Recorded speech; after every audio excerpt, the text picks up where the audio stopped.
Hello students, આજે આપણે વિદ્યુત પ્રવાહ ઘનતા વિશેની માહિતી મેળવવાના છીએ. તો આપણે ધારો કે એક વાહક લઈએ. આ વાહકના એક છેડેથી આપણે 10 એમ્પિયર જેટલો વિદ્યુત પ્રવાહ પસાર કરીએ છીએ. તો આપણને ખબર છે વિદ્યુતભારના સંરક્ષણના નિયમ પ્રમાણે અંદર કોઈ વધારાનો વિદ્યુતભાર ઉત્પન્ન થતો નથી કે નાશ પણ નથી થતો. તેથી તેના બીજા છેડેથી પણ 10 એમ્પિયર જેટલો જ વિદ્યુત પ્રવાહ પસાર થશે. પરંતુ આ દરમિયાન આ વાહકના અંદર વિદ્યુત પ્રવાહની દિશાને લંબ એક જો આપણે આડછેદ કલ્પીએ, આ આડછેદના બધા જ બિંદુઓમાંથી, એવું જરૂરી નથી કે આ આડછેદના બધા જ બિંદુઓમાંથી અહીંયાથી જેટલો વિદ્યુત પ્રવાહ પસાર થયો એટલો અહીંયાથી પસાર થશે, એટલો અહીંયાથી પસાર થશે, એટલો અહીંયાથી પસાર થશે, એ જરૂરી નથી. તથા આપણે વાહકમાં જો વિદ્યુત પ્રવાહની દિશાને લંબ આડછેદ ન કલ્પીએ, આ વિદ્યુત પ્રવાહની દિશા આમ છે અને આપણે જો આડછેદ આ પ્રમાણેનો કલ્પીએ તો આ આડછેદમાં રહેલા બધા જ બિંદુઓમાંથી પસાર થતા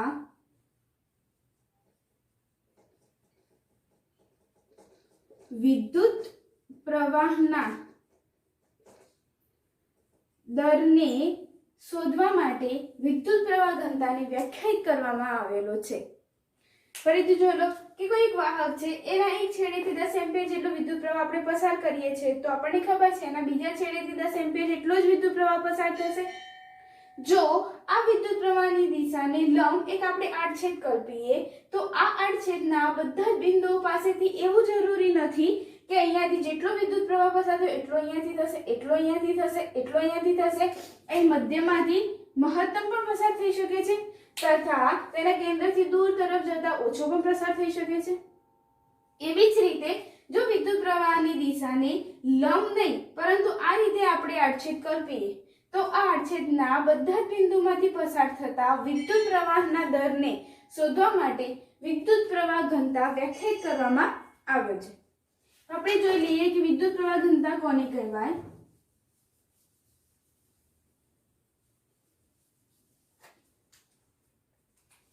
વિદ્યુત પ્રવાહ ઘનતા એટલે કે વાહકના કોઈ બિંદુ પાસે વિદ્યુત પ્રવાહને લંબ એકમ ક્ષેત્રફળ ધરાવતા આડછેદ માંથી પસાર થતા વિદ્યુત પ્રવાહને વિદ્યુત પ્રવાહ ઘનતા, જેને જે વડે દર્શાવવામાં આવે છે, કહે છે. આપણે જોઈ લઈએ કે વાહકના કોઈ બિંદુ પાસે વિદ્યુત પ્રવાહને લંબ એકમ ક્ષેત્રફળ દીધી એટલે કે નીચે એ આવશે ધરાવતા આડછેદમાંથી પસાર થતા વિદ્યુત પ્રવાહ એટલે કે I ને વિદ્યુત પ્રવાહ ઘનતા એટલે કે જે કહે છે. અહીંયા જે એ સદિશ છે. વિદ્યુત પ્રવાહ ઘનતા જે એ સદિશ રાશિ છે. તેની દિશા વિદ્યુત પ્રવાહની દિશામાં છે. હવે આપણે એના એકમ જોઈ લઈએ. એકમ અહીંયા ઉપર શું છે? વિદ્યુત પ્રવાહ. વિદ્યુત પ્રવાહનો એકમ શું થાય? એમ્પિયર. નીચે શું છે? ક્ષેત્રફળ. ક્ષેત્રફળનો એકમ શું થશે? Meter square. તો એનો એકમ બનશે એમ્પિયર પર મીટર સ્ક્વેર. એના પારિમાણિક સૂત્રની વાત કરી દઈએ આપણે. વિદ્યુત પ્રવાહ એટલે કે એનો એકમ એમ્પિયર, એનું પારિમાણિક સૂત્ર થશે A ભાગ્યા નીચે શું છે ક્ષેત્રફળ, ક્ષેત્રફળનું પારિમાણિક સૂત્ર થશે m0 L2 T0. તો વિદ્યુત પ્રવાહ ઘનતાનું પારિમાણિક સૂત્ર બનશે m0 L-2 T0 A1. વિદ્યુત પ્રવાહ ઘનતા કોને કહેવાય કે વાહકના કોઈ બિંદુ પાસે વિદ્યુત પ્રવાહને લંબ એકમ ક્ષેત્રફળ એટલે કે નીચે A એકમ ક્ષેત્રફળ ધરાવતા આડછેદમાંથી પસાર થતો વિદ્યુત પ્રવાહ એટલે કે I ને વિદ્યુત પ્રવાહ ઘનતા J કહે છે. વિદ્યુત પ્રવાહ ઘનતા J એ કેવી રાશિ છે? સદિશ રાશિ. તો સદિશ રાશિ છે તો એનો કોઈ દિશા પણ હશે. તો વિદ્યુત પ્રવાહ ઘનતાની દિશા એ વિદ્યુત પ્રવાહની દિશામાં જ હોય છે.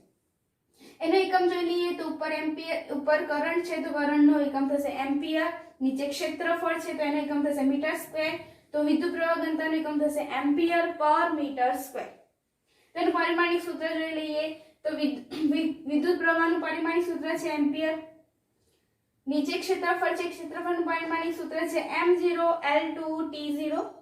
તો આપણને વિદ્યુત પ્રવાહ ઘનતા J નું પારિમાણિક સૂત્ર મળશે m0 L-2 T0 A1. હવે આપણે આ વિદ્યુત પ્રવાહ ઘનતાની અંદર થોડી વધારે માહિતી મેળવીએ.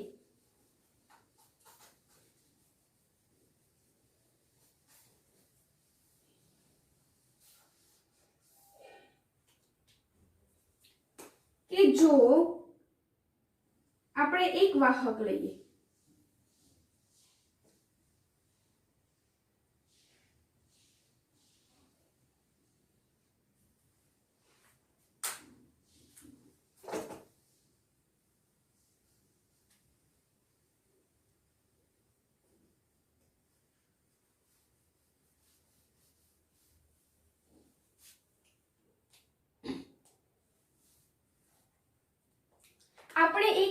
લઈએ,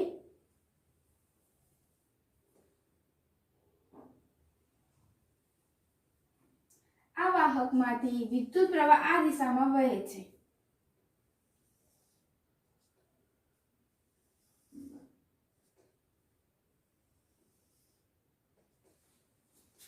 હવે આ વિદ્યુત પ્રવાહની દિશાને લંબ આપણે એક આડછેદ કલ્પી લઈએ.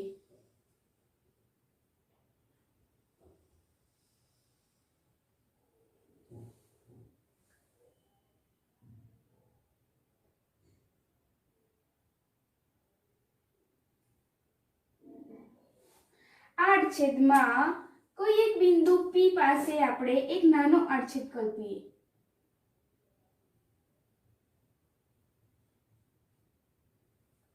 આ આડછેદનું ક્ષેત્રફળ છે ડેલ્ટા A. હવે આપણને ખબર છે કોઈ આડછેદનું ક્ષેત્રફળની દિશા દર્શાવી હોય તે એ આડછેદના સમતલને લંબ દર્શાવવામાં આવે છે. તો આ આડછેદ આમ છે તો એને લંબ એટલે આ દિશામાં થશે એનું ક્ષેત્રફળની દિશા. હવે ધારો કે આ નાના આડછેદમાંથી પસાર થતો વિદ્યુત પ્રવાહ ડેલ્ટા I છે. તો આ આડછેદ પાસે વિદ્યુત પ્રવાહ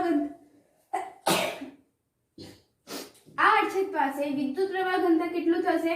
તો સરેરાશ વિદ્યુત પ્રવાહ ઘનતા J is equal to delta I upon delta A એકમ ક્ષેત્રફળ ધરાવતા આડછેદમાંથી પસાર થતો વિદ્યુત પ્રવાહ એટલે કે વિદ્યુત પ્રવાહ ઘનતા.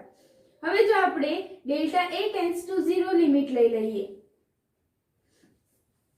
તો આપણને મળશે તત્કાલીન વિદ્યુત પ્રવાહ ઘનતા J is equal to limit delta A tends to 0 delta I upon delta A. તો આપણને પ્રવાહ ઘનતા મળશે J is equal to di upon dA. હવે એવી જ રીતે જો આપણે વિદ્યુત પ્રવાહની દિશાને લંબ જો આડછેદ ન કલ્પેલો હોય તો એ કન્ડિશનમાં વિદ્યુત પ્રવાહ ઘનતા શું મળશે? વિદ્યુત પ્રવાહની દિશા આ તરફની જ છે.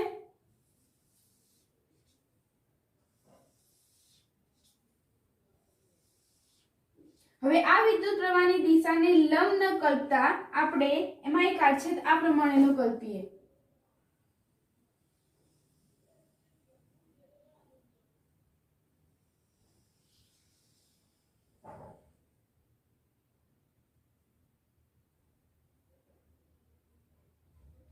એની અંદર કોઈ એક પી બિંદુ પાસે એક નાનો આડછેદ આપણે કલ્પી લઈએ. હવે આ આડછેદનો ક્ષેત્રફળની દિશા જો દર્શાવી હોય તો આ આડછેદના સમતલને લંબ એટલે કે આ તરફની દિશામાં થશે અને તેમાંથી પસાર થતો વિદ્યુત પ્રવાહ એટલે આ દિશામાં થશે.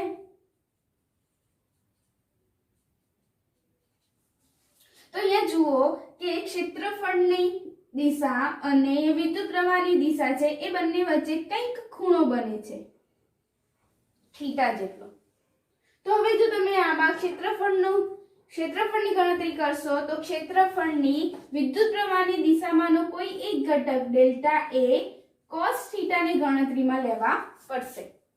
તો આ પી બિંદુ પાસે આપણને મળતું સરેરાશ પ્રવાહ ઘનતા J ઇઝ ઇક્વલ ટુ થશે delta I upon delta A cos theta. જો આપણે ડેલ્ટા A ટેન્ડ્સ ટુ 0 લઈ લઈએ તો આપણને મળશે તત્કાલીન પ્રવાહ ઘનતા J is equal two limit delta A tends to 0 delta I upon delta A cos theta. તો આપણને J ઇઝ ઇક્વલ ટુ મળશે di upon dA cos theta. અહીંયાથી આપણે di ને સબજેક્ટ કરીએ છીએ તો આપણને મળશે di is equal two J into dA cos theta. હવે di હવે આપણને ખબર છે જો તમારે cos થીટા ન લખવા ન હોય તો બંને રાશિની વચ્ચે તમારે ડોટ પ્રોડક્ટ કરાવવો પડે. તો આપણને મળશે di is equal two J dot dA.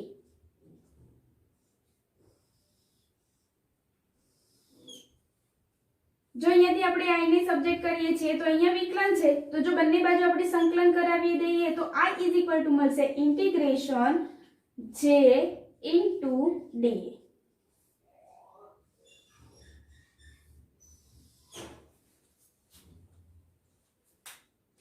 જો વિદ્યુત પ્રવાહની દિશામાં આપણે લીધેલો આડછેદ લંબ હશે તો J ઇઝ ઇક્વલ ટુ મળશે di અપોન dA.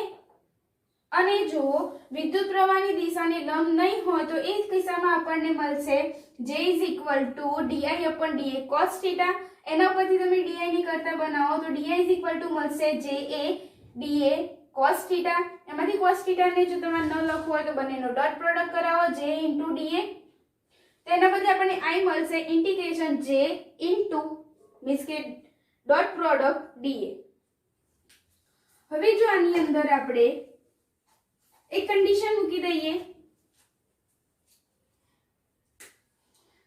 અહીંયા શું છે i is equal two integration J dot dA. તો આની અંદર આપણે કન્ડિશન મૂકીએ કે જો આડછેદ વિદ્યુત પ્રવાહને લંબ હોય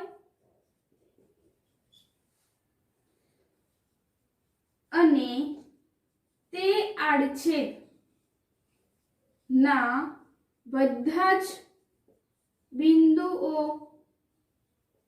પાસે વિદ્યુત પ્રવાહ ઘનતા સમાન રીતે વહેંચાયેલો હોય તથા દરેક બિંદુનું ક્ષેત્રફળ સમાન a હોય કે જ્યારે આડછેદ વિદ્યુત પ્રવાહને કેવો હશે લંબ અને તે આડછેદના બધા જ બિંદુઓ પાસે વિદ્યુત પ્રવાહ ઘનતા કેવી રીતે છે સમાન રીતે વહેંચેલી છે તથા દરેક બિંદુ પાસેનું ક્ષેત્રફળ પણ કેવું હશે સમાન હશે.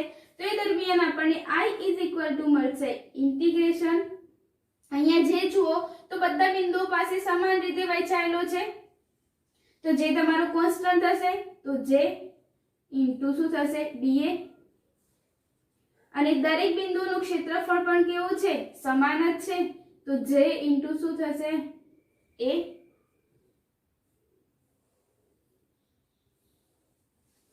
હવે જુઓ કે જે ઇન્ટુ આપણને a મળ્યા, તો i ડોટ પ્રોડક્ટ કરાવવો હોય તો જે a cos થીટા થશે. હવે અહીંયા જો આપણે શું લીધેલું છે કે આડછેદ એ વિદ્યુત પ્રવાહને કેવો છે લંબ, લંબ એટલે આવી સ્થિતિ બનશે. હવે આ સ્થિતિમાં જુઓ તો ડેલ્ટા a ની દિશા અને વિદ્યુત પ્રવાહની દિશા બંને કેવી છે સમાન, તો બંનેની દિશા સમાન હોવાથી અહીંયા થીટા ઇઝ ઇક્વલ ટુ કેટલો મળશે આપણને 0 મળશે. અહીં કિંમત મૂકો તો જે a cos 0 થશે, cos 0 ની કિંમત થાય a, એટલે આપણને i ઇઝ ઇક્વલ ટુ શું મળશે જે a. એટલે કે જો તમારો આડછેદ વિદ્યુત પ્રવાહને લંબ હશે તો તમારો વિદ્યુત પ્રવાહ કેવો મળશે i ઇઝ ઇક્વલ ટુ જે a મળશે. પરંતુ જો આપણે આડછેદને લંબ ન કલ્પીએ તો આપણને વિદ્યુત પ્રવાહ i ઇઝ ઇક્વલ ટુ મળશે જે ડોટ a. હવે આપણે આના રિલેટેડ અમુક એક્ઝામ્પલ જોઈ લઈએ. આપણે પહેલા એક્ઝામ્પલ જોઈ લઈએ કે આકૃતિમાં દર્શાવ્યા પ્રમાણે 0.2 mm વ્યાસના તાંબાના તારને 0.5 mm વ્યાસના લોખંડના તાર સાથે જોડવામાં આવ્યો છે. તે બંનેમાંથી પ્રવાહ પસાર થાય છે. જો તાંબાના તારમાં પ્રવાહનું મૂલ્ય 8 એમ્પિયર હોય તો લોખંડના તારમાં પ્રવાહ અને પ્રવાહ ઘનતા શોધો. તાંબાના તારમાં પ્રવાહ ઘનતા શોધો. તો અહીં આપણને શું શું આપેલું છે કે એક કોપરનો તાર આપેલો છે અને એક લોખંડનો તાર આપેલો છે.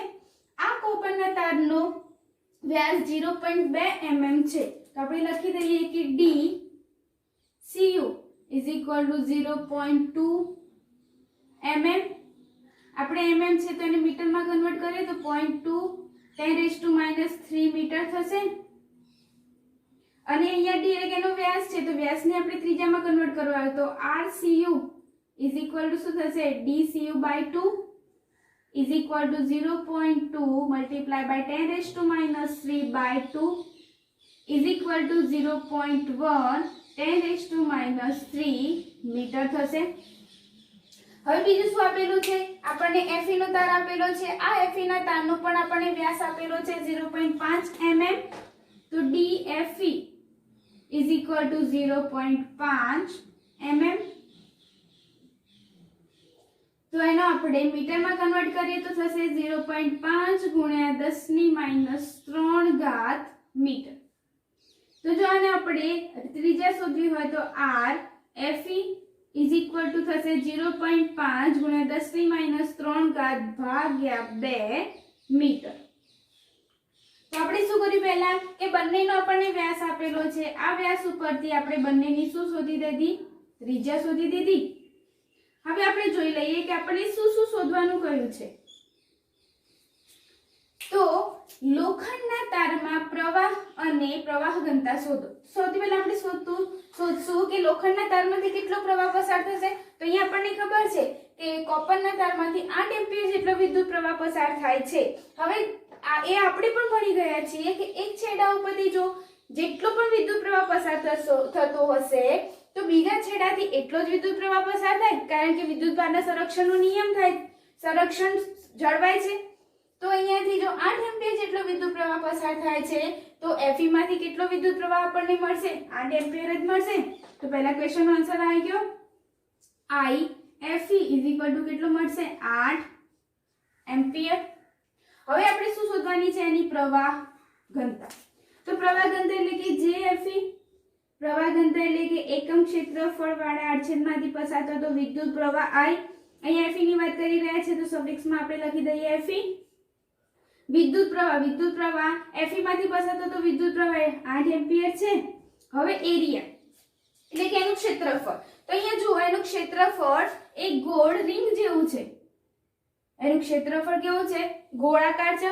હવે ગોળનું ક્ષેત્રફળ કેટલું થાય πr² જેટલું થશે. πr².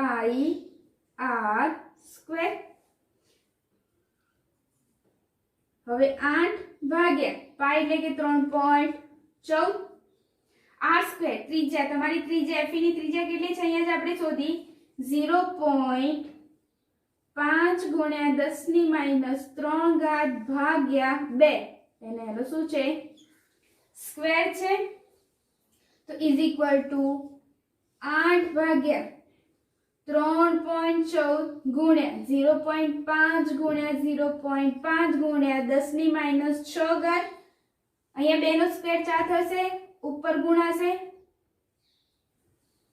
તો અહીંયા તમારો જે આવે એ તમારો આન્સર આપણે એનો એકમ લખી દઈએ વિદ્યુત પ્રવાહ ઘનતા એમ્પિયર પર મીટર સ્ક્વેર એવી જ રીતે આપણને કોની વિદ્યુત પ્રવાહ ઘનતા શોધવાની કહી છે તાંબાની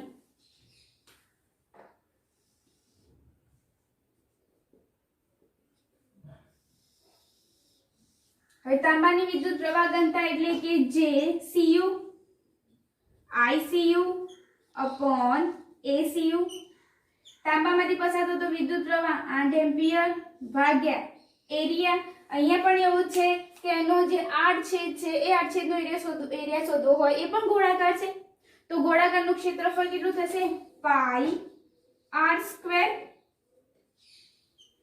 આપણે બધાની કિંમતો મૂકી દઈએ 8 ભાગ્યા 3.14 ગુણ્યા r cu માટેનો આપણે r શોધેલો છે 0.1 10⁻³ નો સ્ક્વેર તો આપણને મળશે 8 ભાગ્યા 3.14 ગુણ્યા 0.1 0.1 10⁻⁶ ઇઝ ઇક્વલ ટુ જે આન્સર આવે તમારો જવાબ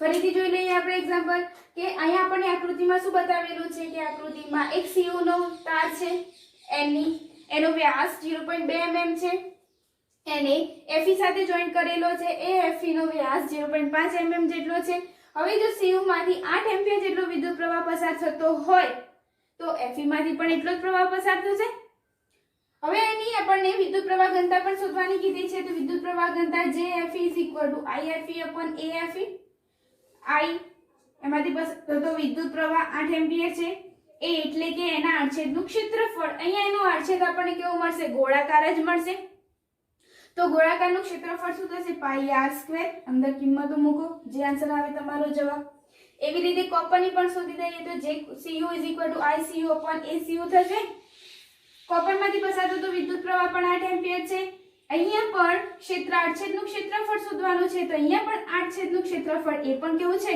ગોળાકાર છે તો ગોળાકાર માટે આડછેદનું ક્ષેત્રફળ થશે પાઈ r સ્ક્વેર અંદર તમે એની કિંમતો મૂકો મળી ગયો તમારો જવાબ આપણે કોઈ બીજો એનું પછીનું બીજો એક્ઝામ્પલ પણ જોઈ લઈએ આપણે બીજો એક્ઝામ્પલ જોઈ લઈએ કે r ત્રિજ્યાના નળાકારની અક્ષની સમાંતર વિદ્યુત પ્રવાહ ઘનતા J = r² વડે આપેલ છે તો વાહકની લંબાઈની દિશામાં પ્રવાહ શોધો અહીં r એ અક્ષથી અંતર છે આપણને શું આપેલું છે કે r ત્રિજ્યાનો એક નળાકાર અહીં આપણને આપેલો છે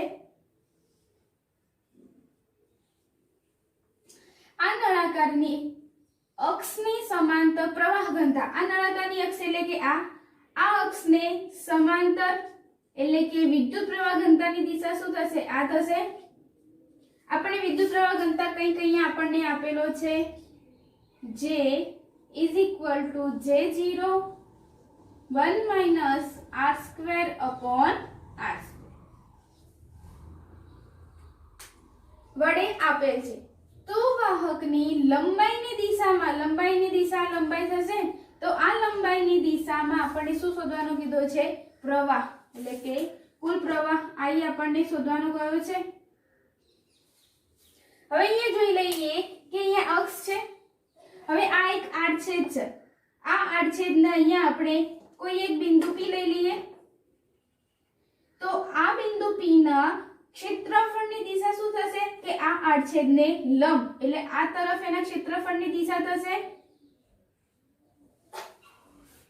તથા વિદ્યુત પ્રવાહ ઘનતાની દિશા પણ આ બાજુની છે તો અહીંયા જુઓ બંનેની દિશા સેમ છે હવે અહીંયા બંનેની દિશા સેમ એટલે કે જે સમાંતર ડેલ્ટા A છે જે સમાંતર ડેલ્ટા A હોવાથી આપણને થીટા ઇઝ ઇક્વલ ટુ કેટલો મળશે?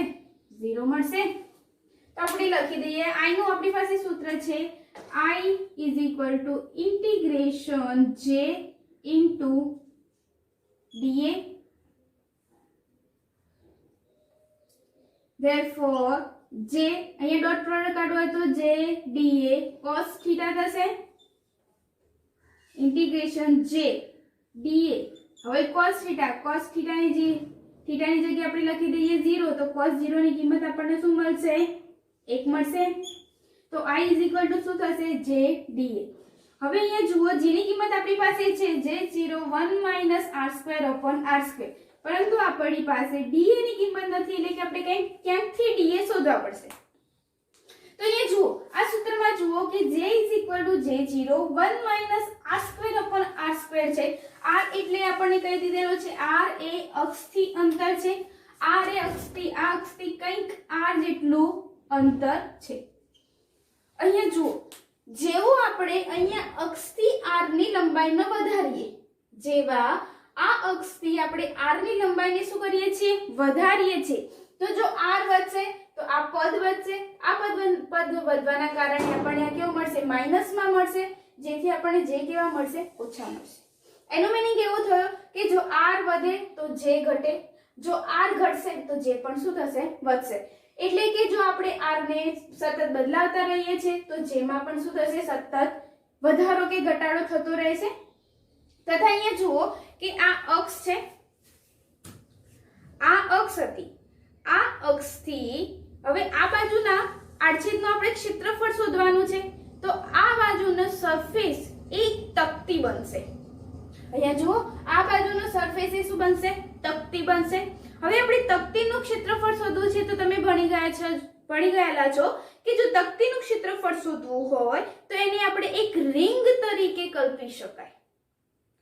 તો અહીંયા આપણે એક તેને કોના તરીકે કલ્પીશું? એક રિંગ તરીકે કલ્પીશું. હવે જુઓ કે આ અક્ષથી r જેટલું અંતર એટલે કે આ, તો અહીંયા r અંતરે રહેલો વિદ્યુત પ્રવાહ ઘનતા અને એટલા જ અંતરે એટલે કે નીચે રહેલી વિદ્યુત પ્રવાહ ઘનતા બંને કેવી થશે? સમાન થશે. એવી જ રીતે અહીંયાથી આ અક્ષથી r અંતરે આપણને એક રિંગ મળશે.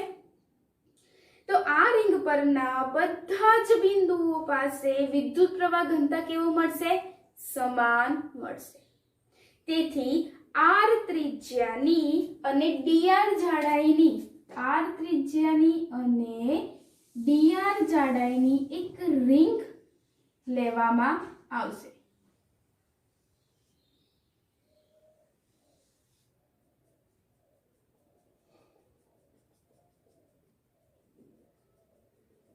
r ત્રિજ્યાની અને dr જાડાઈની એક રિંગ લેવામાં આવશે. આ રિંગનું ક્ષેત્રફળ એટલે કે dA ઇઝ ઇક્વલ ટુ શું મળશે આપણને? 2πr into dr. તો આપણે આ કિંમત આની અંદર મૂકી દઈએ dA ની જગ્યાએ. I ઇઝ ઇક્વલ ટુ અહીંયા જેની કિંમત મૂકી દઈએ આપણે integration j0 1 minus r² upon r². dA ની કિંમત મૂકી દઈએ 2πr into dr. અહીંયા r થી આપણે સંકલન કરાવીએ છીએ તો r ક્યાંથી ક્યાં હશે? 0 થી કેપિટલ R સુધીનો આપણને શું મળશે? અહીંયા r મળશે. હવે અહીંયા જુઓ I ઇઝ ઇક્વલ ટુ અહીંયા જોઈ લઈએ આપણે j0 કોન્સ્ટન્ટ છે, 2π પણ કોન્સ્ટન્ટ છે, તેને બહાર નીકાળી દઈએ તો j0 into 2π integration 0 to r. અહીંયા આ છે, અહીંયા r ને આ કૌંસ સાથે ગુણીએ તો આપણને શું મળશે? r માઈનસ r³ ભાગ્યા r² ઇન્ટુ dr. હવે આપણે અહીંયા સંકલન કરાવીએ છીએ તો j0 એમને 2π એમને અહીંયા r નું થશે r²/2 માઈનસ r³ નું થશે r⁴ ભાગ્યા 4 ઇન્ટુ r². 0 થી r અંદર આપણે લિમિટ મૂકી દઈએ j0 2π capital r²/2 minus capital r⁴/4 into r² -0 j0 into 2π r²/2 minus અહીંયાથી આર સ્ક્વેર અહીંયાથી આર સ્ક્વેર કેન્સલ થશે તો આપણે મળશે આર સ્ક્વેર બાય 4. તો અહીંયા J0 ઇન્ટુ 2 પાઈ અહીંયા બંનેમાંથી ઉપરથી આર સ્ક્વેર કોમન નીકળશે. અહીંયા કૌંસમાં રહેશે 1/2 માઇનસ 1/4.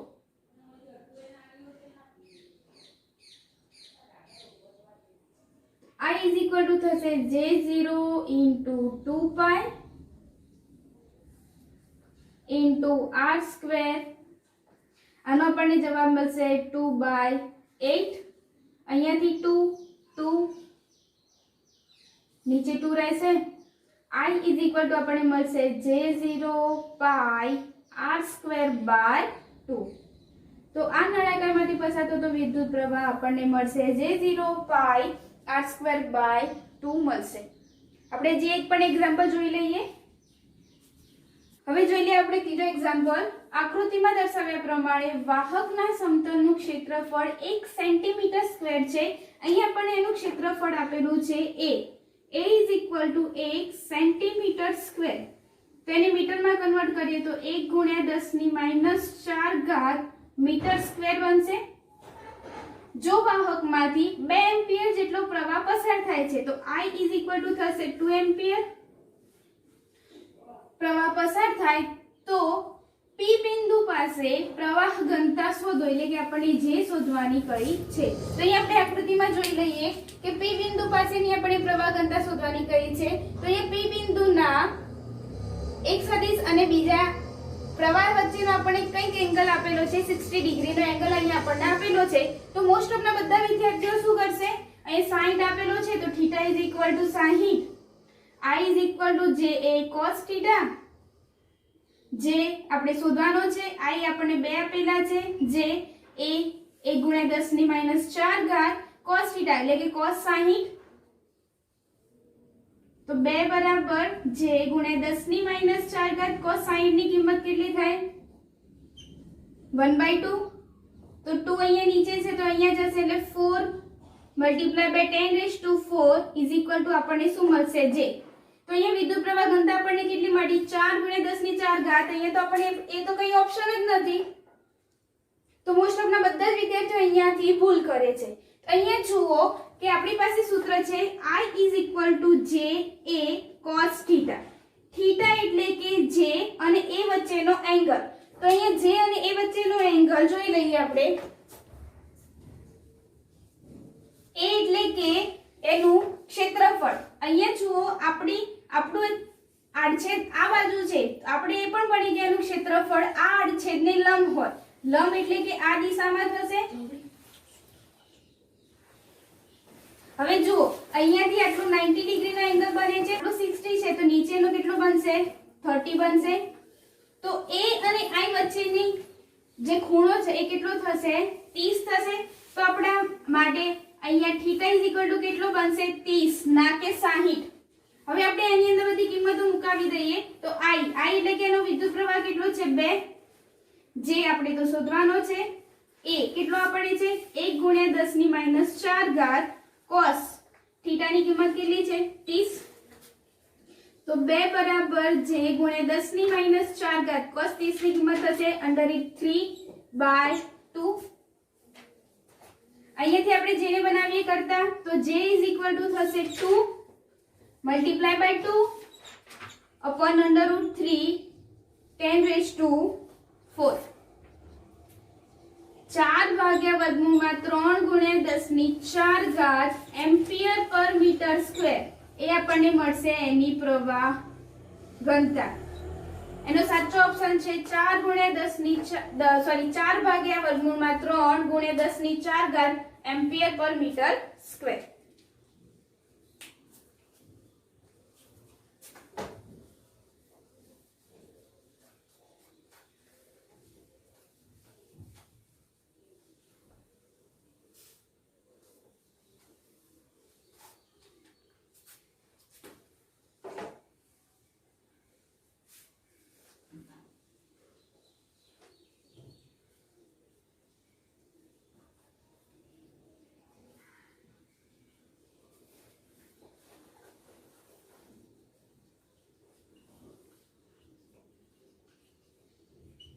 હવે આપણે એના પછીનો એક ક્વેશ્ચન જોઈ લઈએ.